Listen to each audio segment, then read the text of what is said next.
কারণ আপনাদেরকে যদি আরেকটু ভালোভাবে দেখাই, এই যে এই অংশটুকু দেখতেছেন, এইটুকু, জাস্ট এইটুকু দিয়ে এটার রেডিয়েশনটা বের হয়। যে এক্স-রেটা দেখাইছি ওইখানে উনি আসলে এখানে কোনো পরিমাপের ভেতরেই যান নাই। উনার কাজ ছিল যে ব্যথাটা কয়েকদিনের জন্য জাস্ট দূর করে দিবেন। পরবর্তীতে কি হলো সেটা উনার দেখার বিষয় না।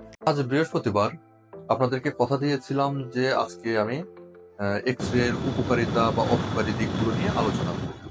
তো সেইজন্য আজকে এসেছি আপনাদের সাথে এই বিষয়টা নিয়ে আলোচনা করার জন্য। এখন এক্স-রে এর উপকারী দিক আর অপকারী দিক। এক্স-রে তো অপকারী দিক অবশ্যই আছে। সেটা যত মিনিমাল এক্সপোজারই হোক না কেন, যত ছোট এক্স-রে হোক না কেন, তার অবশ্যই অপকারী দিক থাকবেই। তো আগে আপনাদেরকে বলি যে এক্স-রে আমরা দাঁতের ক্ষেত্রে কি, কি ধরনের এক্স-রে করে থাকি। আমরা দাঁতের ক্ষেত্রে সাধারণত ২ টা এক্স-রে সবচেয়ে বেশি করা হয়। এছাড়াও আরো এক্স-রে আছে। তো আমাদের দেশে বা আমাদের ডায়াগনোসিস এর ক্ষেত্রে যে ২ টা এক্স-রে বেশি করা হয় তার ভিতরে একটাকে বলা হয় ওপিজি। ওপিজিটা হচ্ছে যে আমাদের পুরা মুখের যে এক্স-রেটা করা হয় এটাকে বলা হয় ওপিজি। ওপিজিটা সাধারণত যাদের আ মুখ হা করতে সমস্যা, বাচ্চারা যারা সাধারণত হচ্ছে যে আমরা ভেতরে আইওপি এক্স-রে, ছোট এক্স-রে ফিল্ম দিতে পারবো না বা আমরা যে আরবিজি সেন্সরটা দিতে পারবো না তাদের ক্ষেত্রে ওপিজি বা অর্থোপ্যান্টোগ্রাম বড় এক্স-রেটা করা হয়। আর আরেকটা যেটা সেটা হচ্ছে যে আইওপি এক্স-রে বা ছোট ফিল্মের দ্বারা বা সেটাকে যখন আমরা আরবিজি সেন্সরের মাধ্যমে করে থাকি তখন সেটাকে বলা হয় আরবিজি। তো সাধারণত এই ২ টা এক্স-রে আমরা সবচেয়ে বেশি করে থাকি। এর পাশাপাশি আরো এক্স-রে আছে সেগুলো নিয়ে আমরা পরবর্তীতে কথা বলবো। আজকে এই দুটো নিয়ে আমি মূলত আপনাদের সাথে আলোচনা করব। ওপিজি এক্স-রে যেটা বলবো, এই ওপিজি এক্স-রেটা সাধারণত ডাক্তার নিজে করেন না। এটার সেটআপটা অনেক বড়, মেশিনটা অনেক বড় এবং এটা সাধারণত আমরা ডায়াগনস্টিক সেন্টারে পাঠায়ে দিই। সেখান থেকে তারা এক্স-রে করে নিয়ে আসে। এটার এক্সপোজার বেশি বা এটাতে আপনার এক্স-রে এর যে রেডিয়েশন বা রেডিয়েশন ডোজটা বেশি থাকে। এটা শরীরের জন্য ক্ষতিকর। তবে ১ বার ২ বার করলে পরে তো আমার মনে হয় না তেমন কোনো সমস্যা হবে বা হওয়ার কথা। আমরা যে ট্র্যাডিশনাল এক্স-রে গুলো করে থাকি যেমন বুকের এক্স-রে, পেটের এক্স-রে বা পায়ের এক্স-রে, হাতের এক্স-রে। এই এক্স-রে গুলোর তুলনায় দাঁতের এক্স-রে গুলো এক্স-রে ডোজ খুবই কম। এই যে আরভিজি এক্স-রে আমি আপনাদেরকে যদি আমার এক্স-রে মেশিনটা দেখাই তাহলে পরে আপনাদের বুঝতে সুবিধা হবে। এই এক্স-রে মেশিনটাই হচ্ছে আমরা ফিল্মের মাধ্যমে করতে পারি অথবা এটার যখন আমরা আরভিজি সেন্সরটা মুখের ভেতরে দেব তখন এটাই আরভিজি সেন্সর বা আরভিজি এক্স-রে হিসেবে কাজ করবে। এই আমি যে এক্স-রেটা ব্যবহার করতেছি, এই এক্স-রে যে কোম্পানি আছে, তো এক্স-রে উৎপাদনকারী কোম্পানি তারা দাবি করেছে যে এটা নাকি আমরা যদি ২ টা কলা খাই, এ একটা প্রমাণ সাইজের যদি ২ টা কলা খাই, ২ টা কলা খাইলে পরে যে রেডিয়েশনটা হয় তার থেকে নাকি কম রেডিয়েশন হয় এটার একটা এক্সপোজারে। কলা হচ্ছে আসলে একটা রেডিও অ্যাক্টিভ ফুড। অনেকেই বলে থাকেন যে কলাতে রেডিয়েশন হয় এবং এই কোম্পানি দাবি করেছে ২ টা কলা খাইলে পরে যতটুকু রেডিয়েশন হবে তার থেকে নাকি কম রেডিয়েশন হবে এটা দিয়ে যদি একবার এক্স-রে করা হয়। তো এটা একটা মজার বিষয়। যাই হোক আমি আমি যদিও এটাতে আমি তাদের কথায় অতটা ভরসা পাই না। তারা আসলে কতটুকু ঠিক বলেন বা ভুল বলেন।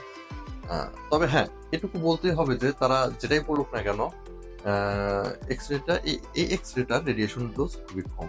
কারণ আপনাদেরকে যদি আরেকটু ভালোভাবে দেখাই, এই যে এই অংশটুকু দেখতেছেন, এইটুকু, জাস্ট এইটুকু দিয়ে এটার রেডিয়েশনটা বের হয়। আর আমরা যখন বুকের বা পেটের বা হাত পায়ের যে এক্স-রে গুলো করি ওগুলোর যে রেডিয়েশনটা থাকে এই ইয়েটা থাকে অনেক বড়। তো যে কারণে এটা বোঝা যাচ্ছে যে সেগুলোর তুলনায় এটা দিয়ে রেডিয়েশনটা কম হয় বা এক্স-রে যে টা সেটা কম বের হয়। তো এটার দ্বারা আমরা এটুকু আশ্বস্ত হতে পারি যে হ্যাঁ, এটা যেহেতু রেডিয়েশন বা এক্স-রেটা যেহেতু রঞ্জন রশ্মিটা যেহেতু এখান থেকে কম বের হচ্ছে তার মানে এটার দ্বারা ক্ষতি হওয়ার সম্ভাবনা কম। এর আগের ভিডিওতে আমি বলেছি এক্স-রে কেন করতে হয় বা এক্স-রে গুলো আ করার মাধ্যমে আমাদের কি সুবিধা হতে পারে। এখন এক্স-রে তো অবশ্যই প্রয়োজন। তারপরেও এই যে আমাদের যে এত সমস্যা হচ্ছে বা আমরা জানি যে এটার দ্বারা আমরা ক্ষতিগ্রস্ত হতে পারি। তারপরে আমরা এক্স-রে কেন করি? কারণ কোন রোগ নির্ণয় করতে গেলে আমাদেরকে এক্স-রে করতে হয়। আমরা যে স্ট্রাকচার গুলো বা শরীরের যে অংশগুলো খালি চোখে দেখতে পাচ্ছি না, সেগুলো দেখার জন্য আমাদেরকে এক্স-রে করাটা আ এটা খুবই জরুরি। আপনাদেরকে যদি একটা এ বিষয় দেখাই, এই যে আপনাদেরকে দেখি আমি স্ক্রিনশটের মাধ্যমে দেখানোর চেষ্টা করতেছি। দেখেন একটা এক্স-রে ছাড়া একটা রুট ক্যানাল ট্রিটমেন্ট করা হয়েছে। এই রুট ক্যানাল ট্রিটমেন্টটা দেখলে আপনি বুঝতে পারবেন, যদি আপনার সামান্যতম জ্ঞান থাকে, এর ভেতরে যে সাদা অংশটা দেখা যাচ্ছে, এই সাদা অংশটুকুই ধরে নিন রুট ক্যানাল ট্রিটমেন্ট যে হয়েছে তার একটা সাইন বা চিহ্ন। এই যে সাদা অংশটা দেখতে পাচ্ছেন, এটা একজন কোয়াক করেছেন এবং কোনো এক্স-রে ছাড়া। স্বাভাবিকভাবেই কোয়াকরা এক্স-রে করেন না বলেই আপনারা আমাদের কাছে এসে বারবার প্রশ্ন করেন যে, আ আমরা আগে যেখানে কাজ করেছি সেখানে এক্স-রে লাগেনি, আপনাদের কেন এক্স-রে প্রয়োজন হচ্ছে? তো তারপরেও আমাদের কেন এক্স-রে প্রয়োজন হয় সেটা আপনারা এই এক্স-রে দেখলেই বুঝতে পারবেন। এই যে দেখতে পাচ্ছেন এখানে একদমই এটাকে রুট ক্যানাল ট্রিটমেন্ট বলা যায় না।